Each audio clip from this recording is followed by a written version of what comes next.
آج کل پاکستانی میڈیا میں سوائے عمران خان کے اور کچھ نہیں چلتا اور کچھ نہیں بکتا۔ اس میں کوئی شک بھی نہیں ہے کہ 80% خبریں ایسی ہیں کہ جن کا بالواسطہ یا بلا واسطہ تعلق عمران خان کی ذات سے ہوتا ہے۔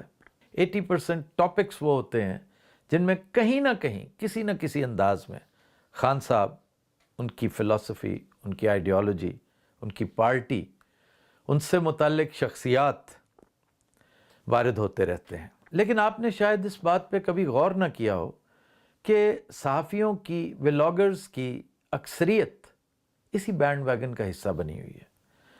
وہ صرف اور صرف خان صاحب سے متعلق بات کرتے ہیں۔ اس میں میں بھی شامل ہوں، میرے کولیگز بھی شامل ہیں۔ اس بھیڑ چال کا حصہ ہونے میں کوئی پرابلم نہیں ہے۔ پرابلم اس میں ہے کہ کبھی کسی نے یہ نہیں سوچا کہ عمران خان کو شامل گفتگو رکھتے ہوئے بھی ہم بجائے فروئی باتیں کرنے کے حقیقی موضوعات کی طرف کیوں نہیں جاتے۔ حقیقی موضوعات اس سے بہت مختلف اور بڑے سنگین ہیں۔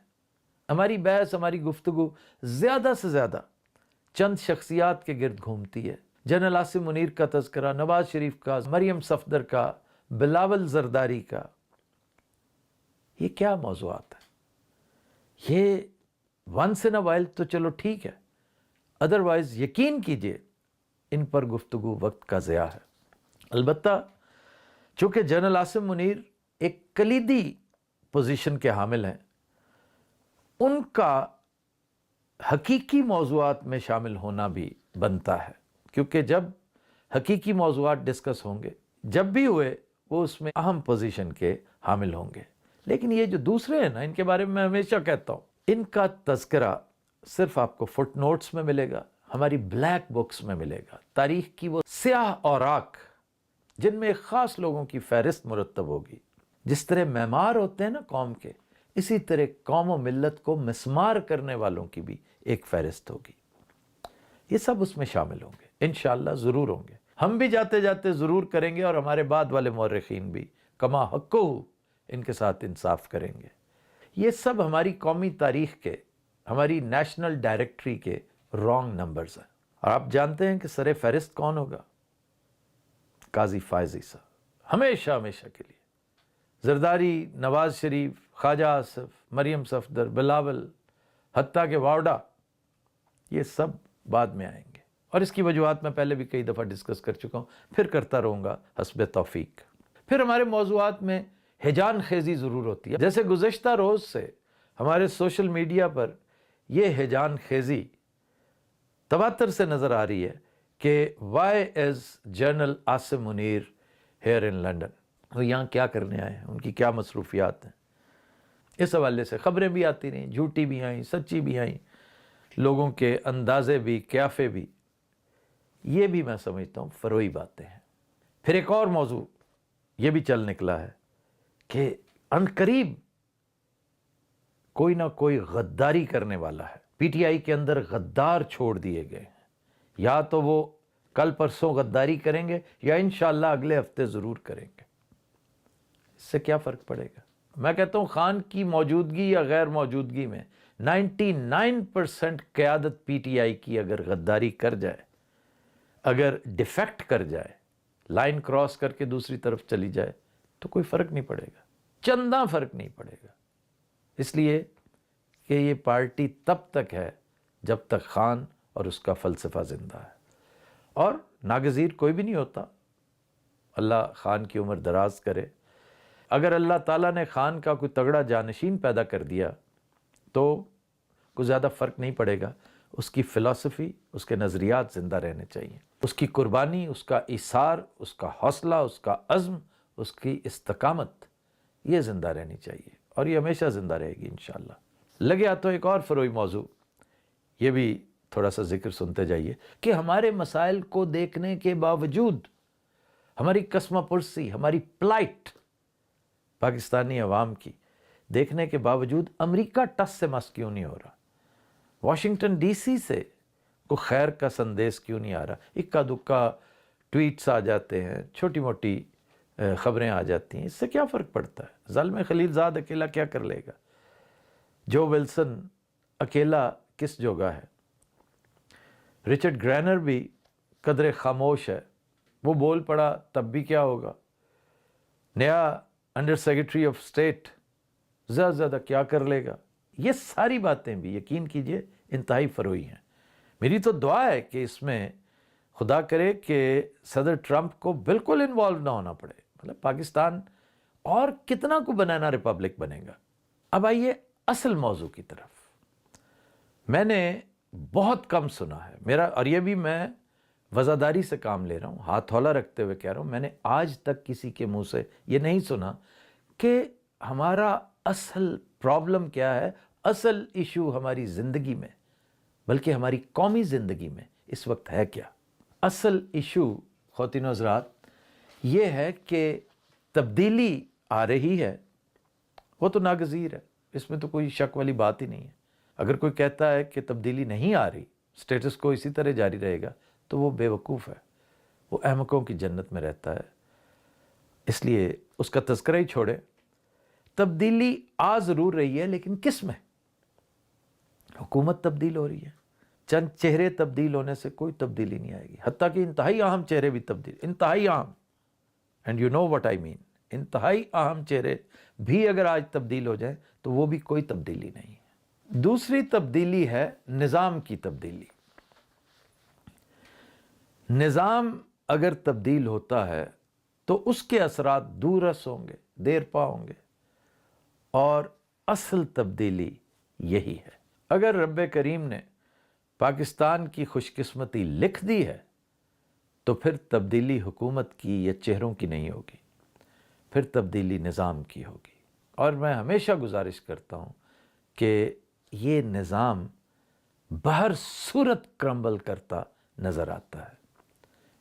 نہ جانے کیوں، یا پھر میرے کان بج رہے ہیں کہ مجھے اس کی تڑتڑاہٹ سنائی دے رہی ہے کہ جب کوئی سٹرکچر ٹوٹنے والا ہو، گرنے والا ہو. میں نظام کی بات کر رہا ہوں، صرف نظام کی، اسٹیٹ کی بات نہیں کر رہا.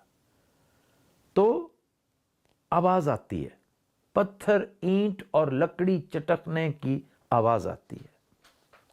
اس طرح عمارتیں گرتی ہیں. پھر اسی روا روی میں ایک اور ضمنی سوال بھی ڈسکس کرتے جائیں کہ خان باہر آ رہا ہے کہ نہیں. خان جب چاہے باہر آ سکتا ہے، اور یہ میں آلموسٹ ہر دوسرے تیسرے دن کہتا ہوں. اور آپ مجھ سے زیادہ جانتے ہیں کہ باہر نکلنے کی چابی خان کی جیب میں ہے. میں کئی دفعہ یہ فکرہ استعمال کر چکا ہوں، اور ایک دن آئے گا یہ کلیشے بن جائے گا کہ وہ چابی، وہ کلید خان کی جیب میں ہے، تو کسی اور کی جیب میں نہیں ہے. وہ خارجی قوتوں نہیں، اندرونی قوتوں کی. اور اندرونی سے مراد سیل کے اندر، جیل کے اندر جو قوت ہے، اور وہ قوت صرف اور صرف عمران کی ہے. عمران اگر کمپرومائز کرنے پر تیار ہو گیا، بھلے سے اتنا ہی کیوں نہ ہو، تو وہ باہر آ جائے گا. آج سے کچھ عرصہ پہلے تک عمران اتنا سا کمپرومائز کرنے کے لیے تیار ہو چکا تھا. ان بے وقوفوں نے وہ موقع ضائع کر دیا. یہ 26 نومبر سے پہلے کی بات ہے. اس سے کیا ثابت ہوتا ہے؟ نوشتہ دیوار آپ کو نظر نہیں آ رہا؟ خان کو نظر آ چکا ہے، وہ اسے پڑھ بھی چکا ہے اور روز پڑھتا ہے. یاد رکھیے، وہ جب بھی یہ پیغام دیتا ہے کہ میں ڈیل نہیں کروں گا، دراصل وہ نوشتہ دیوار بول رہا ہوتا ہے. کیونکہ اللہ تعالیٰ نے اسے وہ بصیرت عطا کر دی ہے، پہلے نہیں تھی، اب کی ہے، جو نوشتہ دیوار پڑھ سکے. دیوار زندہ پہ جو کچھ لکھا ہے، بلکہ پسے دیوار زندہ جو کچھ ہو رہا ہے، عمران خان جانتا ہے. اور اب عمران خان کسی کمپرومائز کے تحت، کسی ڈیل کے تحت ہرگز باہر نہیں آئے گا. کہنے کا مقصد یہ کہ اگر صرف حکومت بدلنی ہے، چہرے بدلنے ہیں، تو پھر ایک لمحے میں خان باہر آ جائے گا. پھر کوئی بعید نہیں کہ حکومت بھی خان کی آ جائے. لیکن اس سے ہماری قومی زندگی میں کیا فرق آئے گا؟ چہرے تو ہم اکثر بدلتے رہتے ہیں. یہ کوئی پہلی دفعہ تھوڑی ہوا ہے، بلکہ ہمیشہ یہی کچھ ہوتا ہے. قوم پر سب سے بڑا احسان اگر عمران خان کا کوئی ہے تو وہ یہ نہیں کہ اس نے سٹینڈ لیا، وہ جیل گیا، وہ قوتوں سے ٹکرا گیا اور اس نے سب کو ڈیل کرنے پر مجبور کر دیا. ایسا نہیں ہے. عمران خان کا سب سے بڑا احسان اس قوم پر یہ ہے کہ اس نے اس بات کا تہیہ کر رکھا ہے کہ اب اگر تبدیلی آئی تو نظام میں آئے گی، چہروں میں نہیں۔ اور اس کا مطلب آپ سمجھتے ہیں؟ اس کا مطلب ہے کہ خان جلدی جیل سے باہر نہیں آئے گا۔ آپ کو ذہنی طور پر اس کے لیے تیار رہنا چاہیے۔ پھر سوال یہ پیدا ہوتا ہے کہ خان باہر کب آئے گا؟ جب تک نظام تبدیل نہیں ہوتا خان جیل میں رہے گا، تا وقت کہ کوئی بہت بڑا واقعہ ہو جائے اور اس واقعے کی بنا پر یہ نظام گھٹنے ٹیک دے۔ گھٹنے ٹیکنا مقصد ہے، کمپرومائز کرنا نہیں، ڈیل کرنا نہیں، صلح صفائی کرنا نہیں۔ اور اس دفعہ جب یہ نظام کرمبل کرنے لگے گا تو پھر صرف پاکستان کھپے کافی نہیں ہوگا، پھر اس سے بہت آگے کی بات ہوگی۔ تب عین ممکن ہے، ہو سکتا ہے اللہ مہربانی کر دے کہ وہ قوتیں جو میٹر کرتی ہیں، جن میں انتہائی محب وطن بھی شامل ہیں، وہ بھی اسی طرح نوشتہ دیوار پڑھنے لگے، تب خان باہر آ جائے گا۔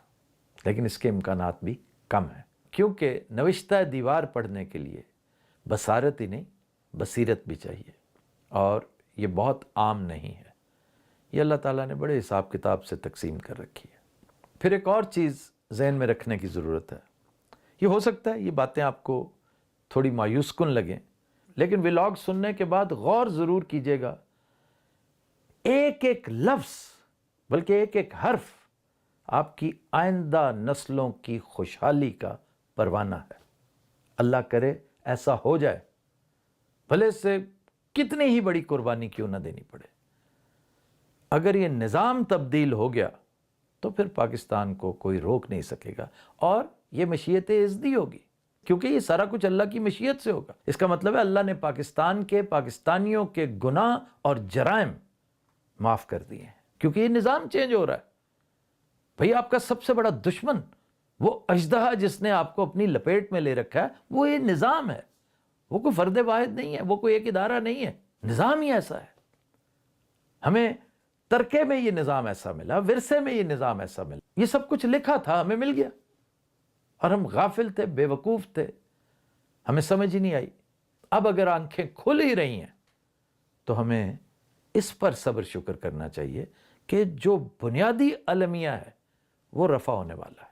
اس لیے یہ ذہن میں رکھیے کہ اب اگر کوئی آپ کے پاس آ کر صلح جوئی کی بات کرتا ہے کہ جی اسٹیبلشمنٹ کے ساتھ صلح کر لیں، وہ حکومت بھی دینے کو تیار ہے۔ میرا گمان یہ ہے کہ ان قریب ایک بہت بڑی آفر خان کو ملنے والی ہے، اور میرا یہ بھی ماننا ہے کہ خان اس آفر کو بھی ٹھکرا دے گا، اس لیے کہ خان اب سمجھ چکا ہے کہ اگر محض شکلیں تبدیل ہونا ہوتی، اگر رب کریم کو حکم